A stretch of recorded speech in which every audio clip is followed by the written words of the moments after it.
You ever wondered what really happens inside your body when you skip a meal or two? It's not just about feeling hungry. Fasting, whether it's for a few hours or a whole day, kicks off a fascinating chain of events within you. Today, we're diving deep into the science of fasting, exploring how it impacts both your physical and mental health. We'll look at the incredible changes happening at a cellular level, discuss popular fasting methods, and even touch upon the spiritual and physical significance of practices like Ramadan. So, if you're curious about unlocking the potential benefits of this ancient practice, stick around. Let's start with what fasting actually is. In simple terms, fasting is just a period of time when you voluntarily don't eat. It's not about starving yourself.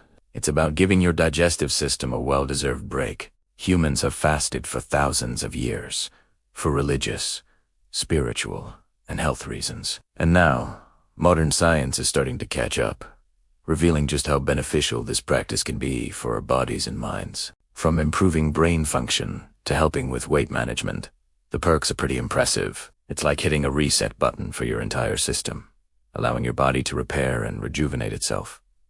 So, how does this all work? Let's get into these specifics. The magic really begins about 12 hours into a fast. At this point, your body has used up most of the glucose from your last meal. It needs a new source of energy, so it starts to switch gears. This is when your body taps into its stored fat for fuel. It breaks down these fats into molecules called ketones, which then become your primary energy source. This metabolic switch from using glucose to ketones is a state called ketosis. You might have heard about this from the keto diet, but fasting is another powerful way to get there. This is a crucial first step, setting the stage for some deeper, more profound changes. As you continue fasting, say for around 18 to 24 hours, something even more amazing happens. It's a process called autophagy. Think of autophagy as your body's internal housekeeping service. The word literally means self-eating.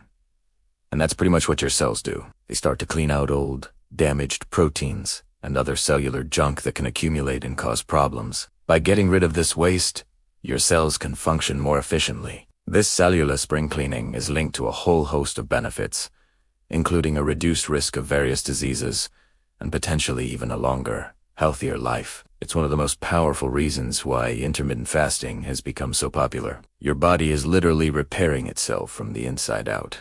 But the benefits don't stop at the cellular level. Fasting can have a significant impact on your hormones too. For example, it can dramatically lower your insulin levels. Insulin is the hormone that tells your body to store fat. When insulin levels are low, your body is better able to burn stored fat for energy. This makes fasting a very effective tool for weight loss and for improving insulin sensitivity, which is crucial for preventing type 2 diabetes. At the same time, fasting can boost levels of human growth hormone, or HGH.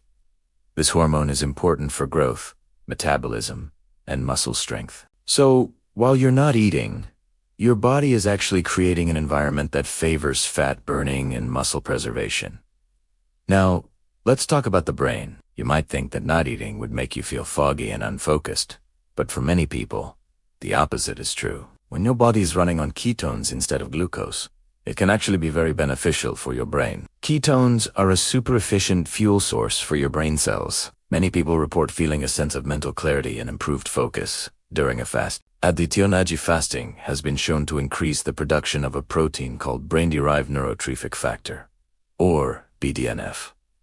Think of BDNF as fertilizer for your brain. It helps promote the growth of new neurons and strengthens existing ones, which is vital for learning and memory. Some research even suggests it may help protect against age-related neurodegenerative diseases. So, with all these incredible benefits, you might be wondering, how do I even start? There are many different ways to practice fasting, and it's not a one-size-fits-all approach. One of the most popular methods is time-restricted eating, often called the 16-to-8 method. This involves fasting for 16 hours each day and eating all your meals within an 8-hour window. For example, you might finish dinner at 8 p.m. and then not eat again until noon the next day. Another common approach is the 5-2-2 diet, where you eat normally for 5 days a week and significantly restrict your calories on 2 non-consecutive days. There's also alternate day fasting, or even longer fasts that last 24, 36, or 48 hours. The key is to find a routine that fits your lifestyle and feels sustainable for you. Starting slow is always a good idea. Maybe begin with a 12-hour fast and gradually extend the window as your body adapts. A powerful example of a prolonged,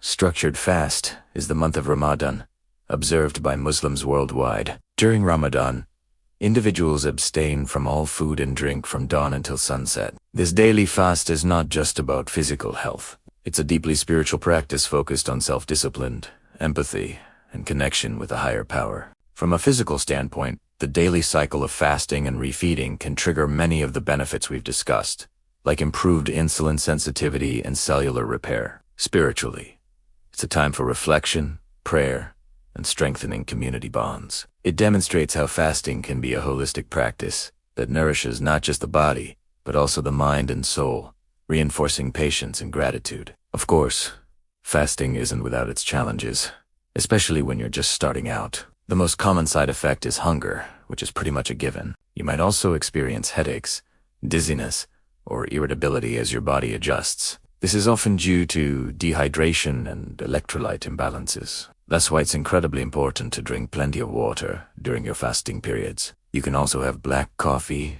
tea, or water with a pinch of salt to help keep your electrolytes in check. These initial discomforts are usually temporary and tend to fade as your body becomes more accustomed to using fat for fuel. It's your body's way of saying, hey, something's different here. Just be patient with yourself. Another potential issue is the risk of overeating when your fasting window ends. It's easy to feel ravenously hungry and want to eat everything in sight. However, this can negate some of the benefits of the fast and leave you feeling sluggish and bloated.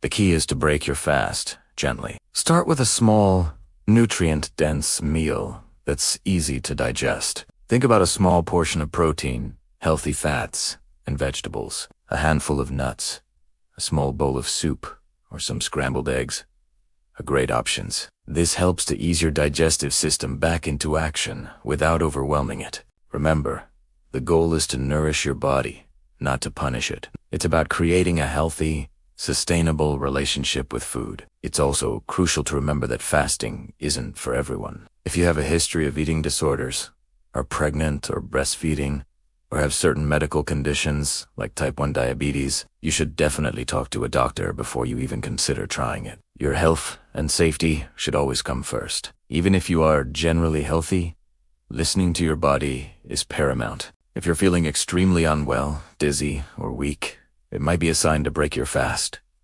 There's no shame in that. Fasting should be a tool to enhance your well-being, not a test of endurance. That puts your health at risk. Always prioritize what feels right for your own unique body. In summary, fasting is a powerful practice that can trigger a cascade of beneficial processes within your body. From switching your metabolism to burn fat and initiating cellular cleanup through autophagy, to improving hormonal balance and boosting brain function, the science is truly compelling. Whether you choose a simple time-restricted eating schedule or explore other methods, the key is to find an approach that works for you. Listen to your body, and always prioritize your health. It has an ancient tradition with modern scientific backing that offers a path to better physical and mental well-being. Thank you so much for joining me on this deep dive into the world of fasting. I hope you found it informative and inspiring. If you enjoyed this video, please give it a thumbs up and consider subscribing for more content on health and wellness. And I'd love to hear from you in the comments below. Have you tried fasting? What has your experience been like? Thanks for watching, and I'll see you in the next one.